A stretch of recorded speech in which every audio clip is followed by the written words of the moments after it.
안녕하세요. 이번 시간에는 높임법을 공부해 보도록 하겠습니다. 자, 우리말의 높임법, 즉 상대방을 높이는 방법에는 크게 세 가지가 있습니다. 즉 주체 높임법, 주체 높임, 그리고 객체 높임, 그리고 상대 높임. 자, 이렇게 세 가지 방법이 있는데요. 먼저 주체 높임은 즉 문장의 주어가 높임의 대상일 때, 즉 주체 높임을 쓰고, 그 방법으로는 동사에 시를 넣어서, 서술어에 시를 넣어서 표현하거나, 아니면 높임의 어휘를, 즉 계시다, 있으시다, 이렇게 높임의 어휘를 써서 만드는 방법이 있고요. 자, 객체 높임은 문장의 목적어나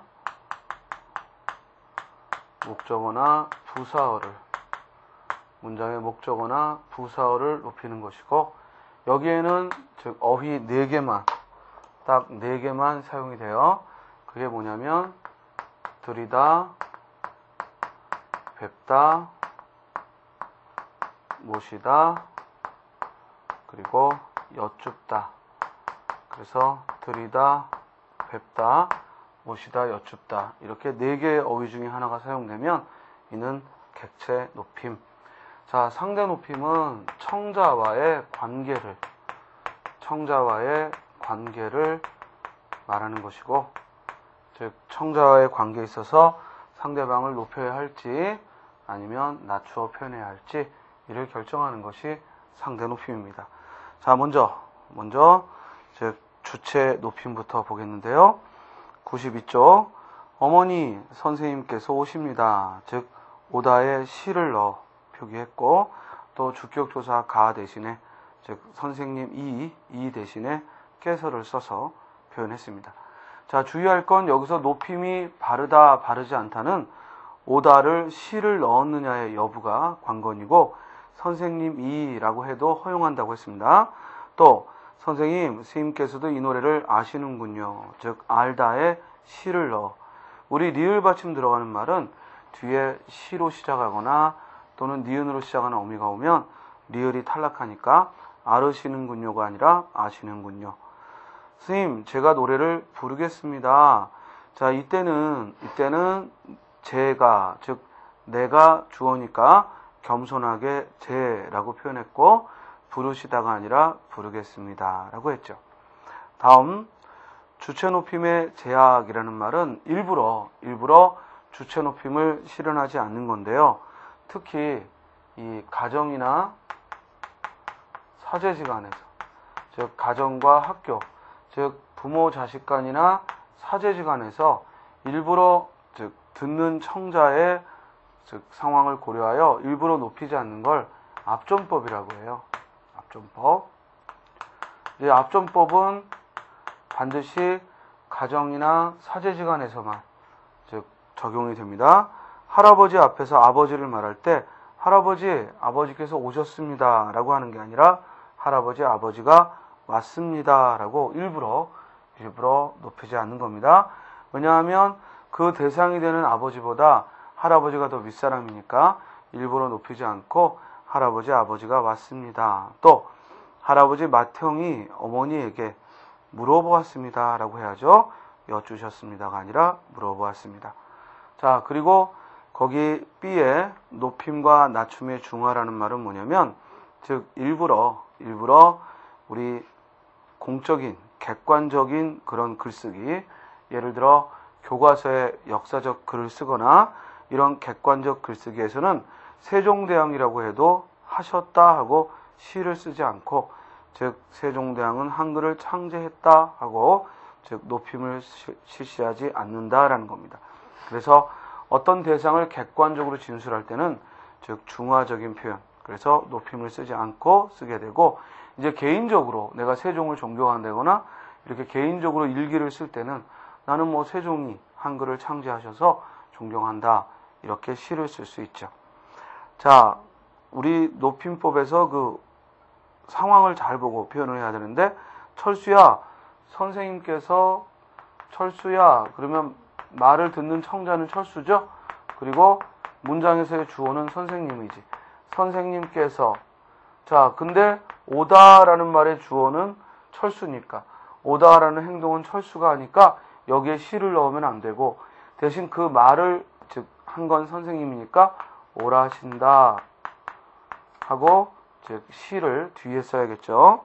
주의하고요.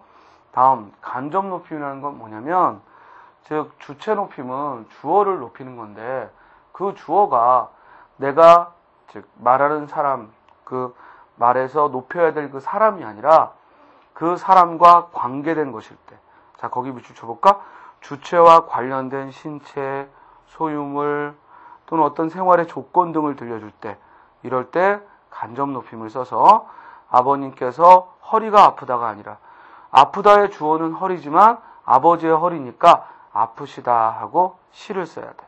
그런데 아버지께서 허리가 아프시다. 허리가 주어일 때는 아프시다 하고 이렇게 간접 높임을 쓰고 반면에 아버지가 직접 나와서 아버지께서 아프다 할 때는 아프시다가 아니라 편찮으시다 라고 해야 돼요. 이거 주의해요. 아버지께서 편찮으시다. 즉 아래와 같이 주체 높임 중에서도 직접 높임에는 편찮으시다 라고 쓰는 거고 간접 높임에는 아프시다 라고 시를 넣어 말하고 직접 높임에는 편찮으시다 라고 표기하는 겁니다. 자, 이런 말로 또 계시다와 있으시다도 있죠. 예를 들어 즉 선생님께는 즉 2살 된 따님이 있으시다 하고 간접 높임에는 여기서는 있다의 주어는 따님이니까 간접 높임에는 따님이 있으시다 라고 쓰는 거고 반면에 선생님께서 즉 학교에 하고 직접 선생이 주어로 올 때는 계신다. 그래서 직접 높임에는 계시다를 쓰는 것이고 그리고 간접 높임에는 있으시다 라고 표기를 하는 것입니다. 다음 그래서 머리가 하얗게 새셨다. 살림이 넉넉하시다 하고 간접 높임을 씁니다. 자, 이제 93쪽으로 가면요. 상대 높임이 있죠. 자, 상대 높임은 즉 청자와의 관계를 드러내는데 여기에는 니은 격식체와 디귿 비격식체가 있어요. 격식체는 공식적이고 의례적인 경우 쓰는 것이고 비격식체는 사적인 자리에서 쓰는데요. 비격식체는 결국 보조사 요를 넣느냐 아니냐라고 구별을 하면 돼요. 그래서 비격식체는 이리 와서 앉을까? 이러면 낮춤, 해체고 만약에 거기 요를 넣어 앉아요, 앉지요, 앉을까요? 이러면 해요체의 높임이 되는 겁니다. 그래서 높임의 보조사 요를 넣으면 해요체, 높임이 되고 요를 빼면 해체, 낮춤이 되는 것, 이를 비격식체라 하고요. 격식체는 이제 가장 낮춤, 해라체부터 하계체, 하호체, 하십시오체까지. 그래서 우리 합시오체라는 말을 요즘은 하십시오체라고 합니다. 합시오체를 하십시오체. 그래서 해라체, 하계체, 하호체, 그리고 하십시오체. 이렇게 가장 낮춤은 해라체, 그 다음이 하계체, 그리고 하호체, 하십시오체. 책을 읽어라, 읽는다 하면은 해라체. 반면에 읽게, 읽었네, 하계체. 읽으오, 읽으시오 하면 하호체고요. 읽으십시오 하고 비읍시오. 읽습니다 하고 비읍니다. 읽습니까 하면 하십시오체가 되죠. 그래서 격식을 차려야 할 자리에는 공식적인 자리에서는 하십시오체를 써야 돼. 그래서 사장이 보너스를 줬어. 그러면 사장님 고마워요 이러면 안 되죠. 헤어처를 쓰면 안 되고 뭐라고 해야 돼? 고맙습니다. 그래서 이렇게 격식적인 자리에는 격식을 차려야 될 자리에 쓰는 것을 격식체, 그리고 사적인 자리에서는 비격식체를 씁니다. 자, 중요한 게 하나 있어. 거기 상대 높임에서 리을, 높임과 낮춤의 중화 있는데, 자, 주로 즉 불특정 다수에게 말을 할 때, 즉 여러 집단을 불특정 다수에게 얘기할 때는 어린이 하면 어린이는 아랫사람이지만 일부러 안녕하세요 하고 이렇게 높임을 쓰는 거예요. 그리고 신문, 잡지 등 대중매체, 이런 매체에는 하라체라고 해서 즉 명령형 어미 을하를 써야 돼요.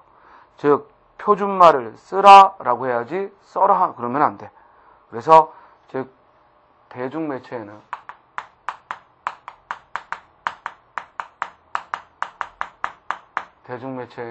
을하 하는 이 중화된 표현을 써야 돼요. 즉 직접 명령에 어라, 아라를 쓰면 안 되고 뭐뭐 을하 하는 형태를 써서 표현해야 합니다. 그래서 예를 들어 표준말을 써라가 아니라 표준말을 쓰라, 동쪽 하늘이 붉으래 하다, 정답을 골라라가 아니라, 이거 골라라가 아니라 고르라, 바꿔.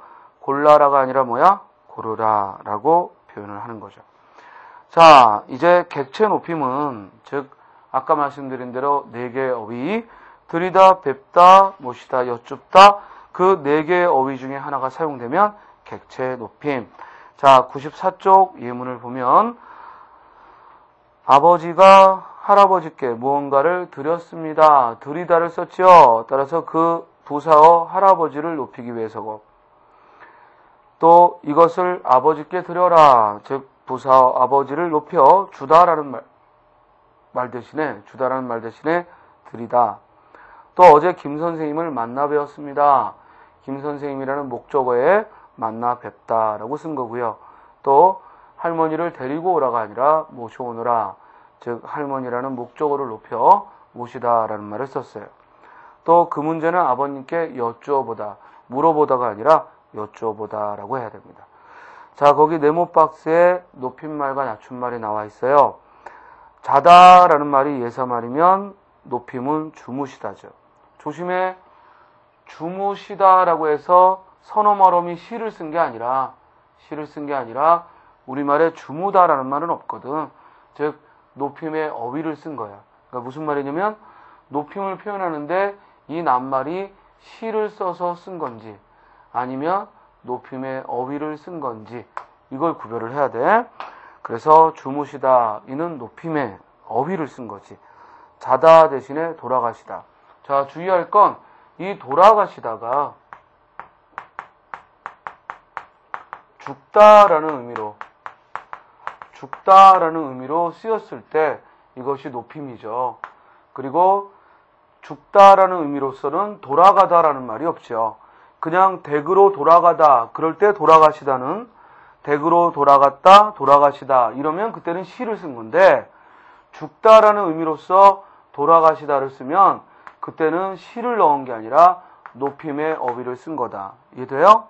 자, 그 다음 먹다 대신에 잡수시다 라는 어휘를, 또 있다 대신에 계시다, 또 이가라는 주격조사 대신에 깨서를, 또 아프다 라는 말 대신 편찮다라는 어휘를, 만나다 대신에 뵙다를, 주다 대신에 드리다를, 그리고 묻다 대신에 여쭙다, 밥 대신에 진지. 자, 우리 밥을 높여 진지 그랬는데 이 진지는 우리말이야. 이건 우리말이고, 이거보다 이제 더 높여서 임금에게 올리는 밥은 수라라고 하죠. 임금에게 올리는 밥은 수라라고 하는데, 이 수라는 몽고에서 온 한자어예요. 그래서 수라, 임금의 밥을 수라 그러면 이는 한자어고, 반면에 그냥 일반적으로 밥을 높여서는 진지. 그런데 우리가 높임말에서 진지라는 말은 언제 쓰냐면 가족 간에만 써야죠. 그러니까 할아버지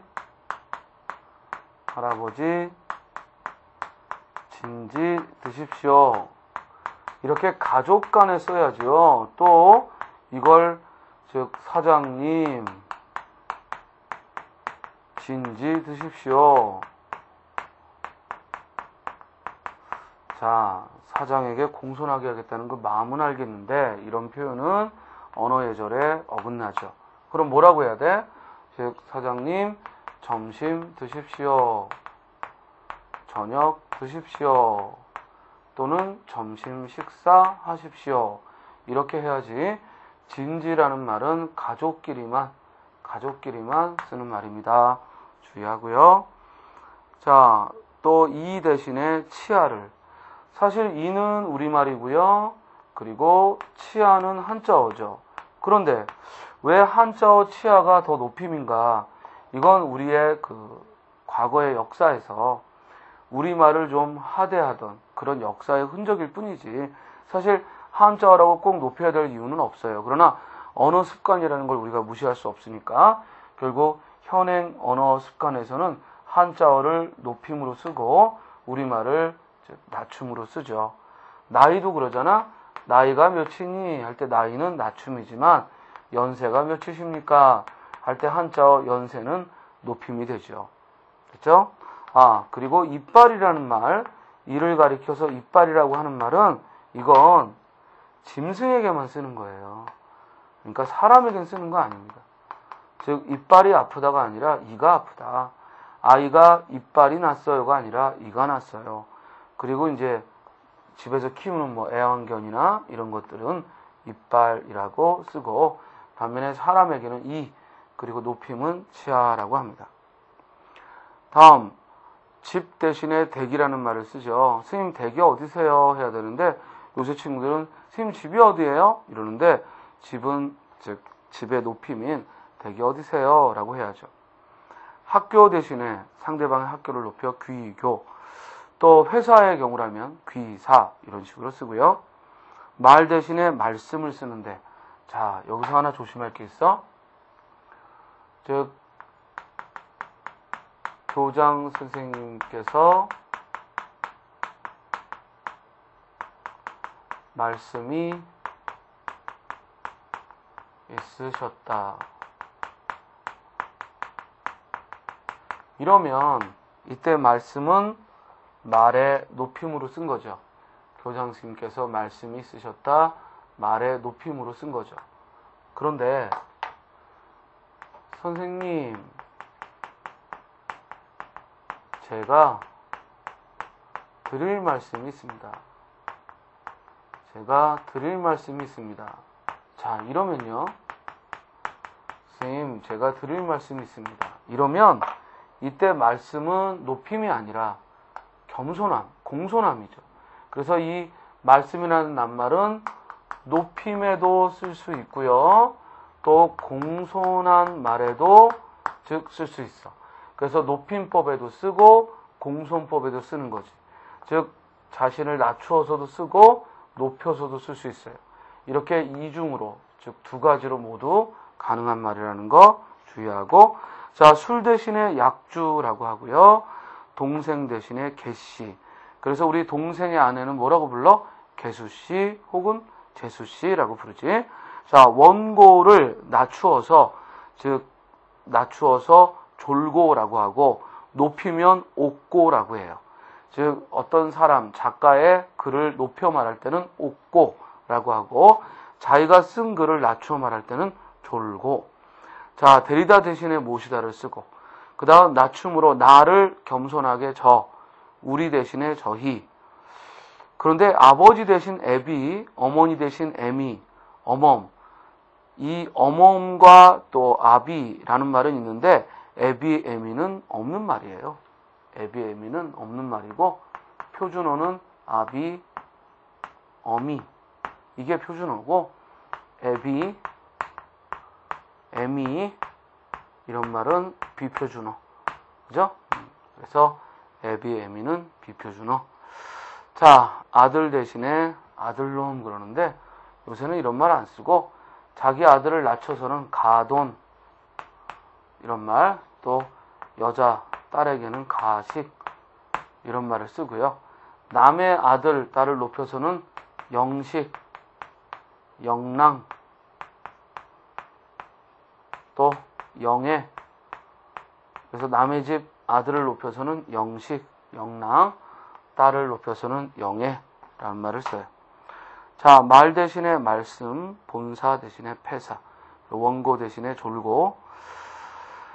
자, 그래서 우리가 높임을 실현할 때 두 가지 방법이 있다는 거, 즉 시를, 선어말음이 시를 쓰는 것과 높임의 어휘를 쓰는 것이 있다.